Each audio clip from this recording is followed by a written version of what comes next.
బాగుగా కట్టావు.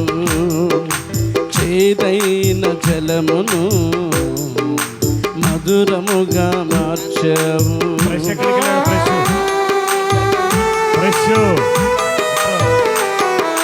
పాడైన స్థలమును బాగుగా కట్టావు. చేదైన జలమును మధురముగా మార్చావు. సర్వోన్నతుడా నీకే వందనం, సర్వోన్నతుడా